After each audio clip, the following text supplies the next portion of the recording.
I'd like to welcome a very special guest. We have the Tottenham Hotspur assistant coach and former Hibernian manager, Nick Montgomery, with us. Nick, welcome. Thanks for joining us.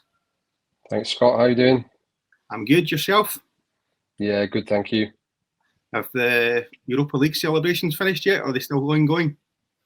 I think they'll still be ongoing with the supporters for a long time. But yeah, look, it was a sort of special moment for the club. Club without trophy for a long time, and yeah, the fans thoroughly enjoyed the experience in Bilbao and in and around the final. And then yeah, just to come back and see all the fans in and around the Tottenham Stadium was amazing. So I'm sure they'll be partying for a long time. What was it? What was it like the night the night of the final against Manchester United? Can you talk me through that? Just before yeah, it. Look, I was obviously in Bilbao, fantastic city in Spain, and I think to have Tottenham fans and Man United fans just sort of there a few days before. We travelled early a few days before as well, so yeah, it was a nice atmosphere. Lots of fans in and around the streets and outside the hotel and stuff. So yeah, it was a sort of good build up going into the game, and I think that really did set up a good atmosphere and a lot of noise on the night. So yeah, it was a really good couple of days, and obviously going into the game, it was a good preparation for us to go there a few days before. In terms of it, obviously it's a big build up with you're playing a fellow English team as well in Manchester United, so that just added to the occasion, didn't it? Yeah, look, Man United, everyone knows the history of Man United. It's a fantastic club, one of the biggest clubs in the world. And obviously throughout the season, we'd had a couple of victories over them, beat them twice in the league and obviously knocked them out of the Carabao Cup as well. So to get them in the final, it was, going into the game, there's a lot of talk about obviously the fact we beat them 3 times in the season. So yeah, it was a lot of pressure on us going into the game and the players. And yeah, they've had a difficult season, but yeah, they're obviously a huge club and they've been used to winning trophies for obviously big parts of their history. Yeah. What was Nick, in terms of the game and that? What are your memories from the game? Just the fans, just the atmosphere. Sort of beautiful stadium in Bilbao. Completely packed. But yeah, just great atmosphere and going into the game, just relaxed. I think the manager Ange was relaxed, the coaches were relaxed, and the players were relaxed. So I think sort of going into it, we believed that we could win the cup, and we sort of had that belief throughout the season, especially sort of the difficult times where we sort of had a long injury crisis for long parts of the season. So going into it, yeah, positive and confident and full of belief that we could go on and do something special, which is what we've spoken about throughout the year. When Mr. Johnson scored there just a few minutes before half time, did you feel that was it? You were on your way? Well, I think it's important, whoever scored the first goal, because it's the final, so it's a different type of game, and we knew what was riding on it. So both clubs knew, what was riding on it after sort of difficult league seasons for different reasons. But for us, we knew that it was a massive opportunity, not only to win a first trophy in a long time for the club, but also Champions League football, so European Super Cup and everything that comes with that as well. So, I mean, for the club moving forward, it's just an amazing achievement and really does allow the club to look forward and be excited for the future. So yeah, it was a lot of riding on it for both teams, but fortunately it was us that won the final, and finals are not easy to win. It's not easy to win a trophy. Many clubs go a long time without winning trophies. So yeah, there's obviously that pressure riding on it. What was the feeling like at the final whistle when the job was done and you knew that was a trophy coming back to the Tottenham Stadium for the first time, the stadium? Yeah, look, there was a lot of euphoria, but also relief after what was a really difficult season. So yeah, plenty riding on the game, and yeah, just the usual emotions for winning a major trophy, and yeah, the celebrations that come with it. So yeah, it was just a beautiful moment to see the boys lift that trophy at the end, and obviously Ange and all the staff, just the hard work that we'd put in throughout the year. Like I said, under really difficult circumstances, it was probably the best way to end any season. I mean, you've obviously managed clubs before, but I mean, where does that sort of rank for you? That success? I think winning any trophies, is special. And 2 years ago, in Australia, I won the biggest trophy with the youngest team and the lowest budget, and that took a few years to build, and then that was amazing. But obviously coming to England, the Premier League, and there's so many top managers, top players, and it's really difficult to win a trophy. And then obviously in Europe, it's even harder. You're talking about the best teams from around Europe and navigating throughout sort of midweek games in between Premier League games and with a really small squad. So I think when they put it all together, it was a really special moment, and to see what it meant to the Tottenham fans after such a long time, over 40 years without a European trophy, and I think over 16 years without a trophy, and that was back in the Harry Kane sort of era where you're talking the best striker in the world. So I think when the club and Ange sort of lost him last season, you have to have a plan and you have to build towards something, and just to be part of that, it's been fantastic, and it definitely ranks up there and probably will do. And then look back on it in the next couple of months, the next couple of years, and just realise what a great achievement it was for everyone involved. You spoke about the main man there, Ange. I mean, how big has he been? He's obviously been massive in this cup win. What can you tell us about him? What can you say? Yeah, look, he's a great guy. I think he's a man that's full of self-belief.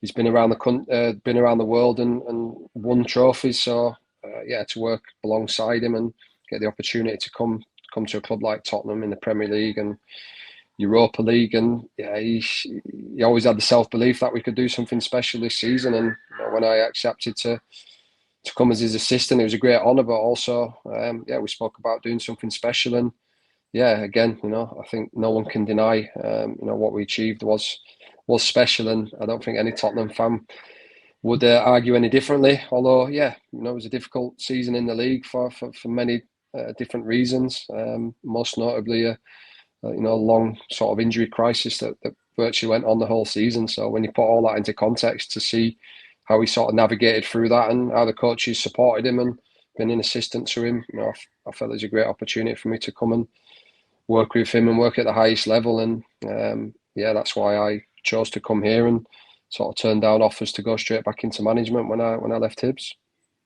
I mean, the manager obviously made a lot of headlines when he said he always wins something in his second season, but it's not wrong, is he? Yeah, look, I think when you're in and around that, obviously the media now, it's there's a lot of clickbait and a lot of people that love these sort of stories. But look, he was stating facts, and obviously from that moment, everybody, it was like lighting a match and sort of the fire burnt. And no doubt, in life, it just seems that people enjoy seeing people fail and not doing what they said they were going to do. But like as Ange always said in the media, he was always really honest. It was an honest reflection of his career. He wasn't being arrogant, and from that moment, everybody wanted to use that sort of against him and against the club, and in the end, it was all riding on that 90 minutes, and I think that's a measure of him, the self-belief and what he is as a person to deliver on something that he said. But again, Ange will be the first to tell you that obviously he's probably going to have to do it again in 2 years. So it's a beautiful end to the story, and it was definitely wasn't without its adversity throughout the year. So amazing to be able to sort of deliver on what he said and what everybody was hanging on. And again, we worked really hard to make sure we could do that.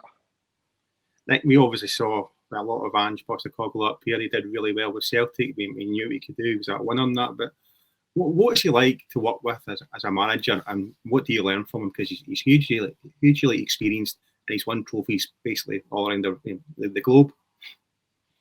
Look, I think you just said then his experience. He's been around the world. We sort of had a similar path in terms of starting in Australia in terms of the management, and obviously he respected what I did over there and what I'd built, which took a little bit of time. But he's just he's a great guy. He's a family man. He's got high standards and he sticks to what he believes in. And I think that's the important thing, that he sort of never wavered on what he believes.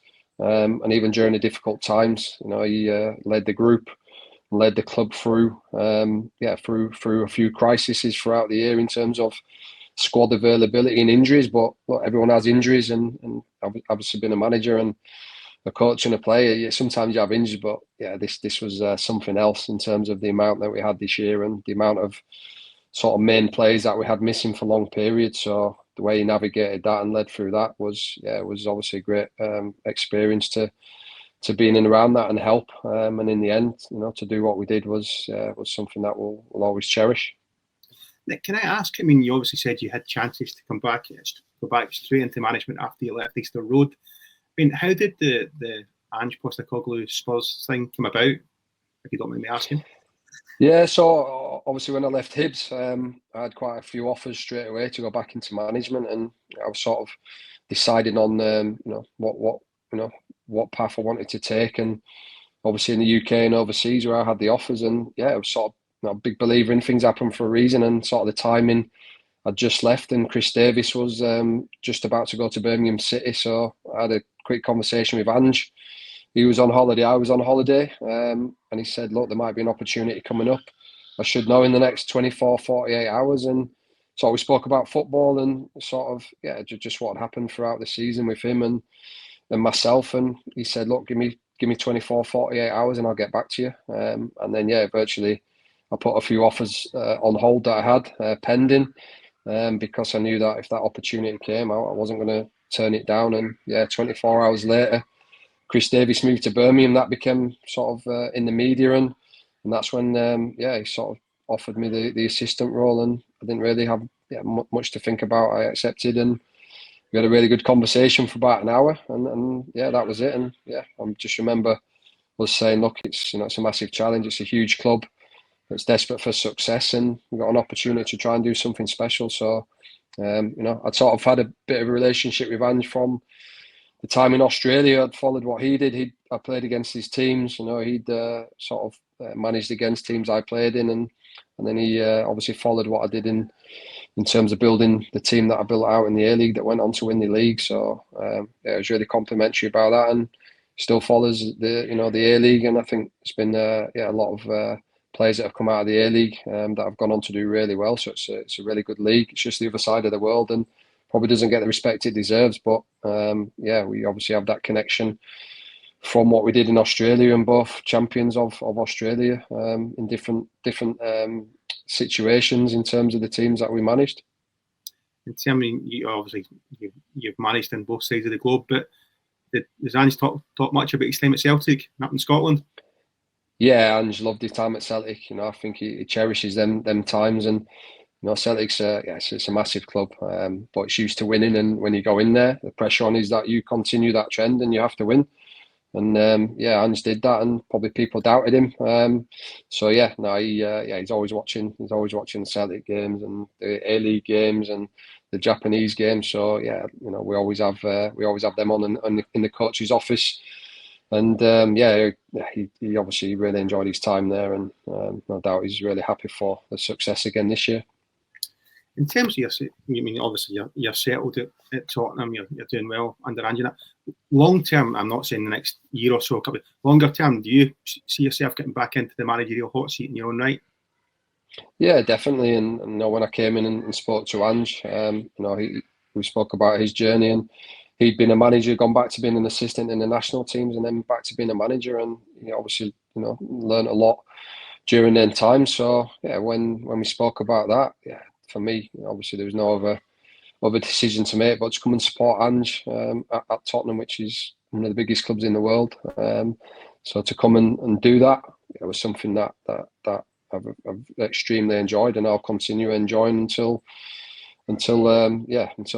things change. But for sure in future, I'll definitely be a better manager and a better person when the time comes, and Ange will be the first to support me in that, and that's what he's done numerous times through his career, the people that have been fortunate to work with him. So again, not thinking of anything else other than the next season, and hopefully the club's got Champions League to look forward to, and building on the success from this year. But as we always say, football's football, and you never know what's going to go on the next day, let alone the next week, months. So yeah, just I'm enjoying it. Enjoying it for now. Well, Ange says that Series 3 is normally better than Series 2, so there'll be a lot to look forward to. Yeah, he did, but then he also reminded people that sometimes the characters get killed off. But look, he's great. He's great in the interviews. He's great with the media. The media loved him the first year here, and they still love him now. I think obviously it's that relationship with the media, but he always talks really well, and he's always really honest. So I suppose like any series, you have to watch to find out.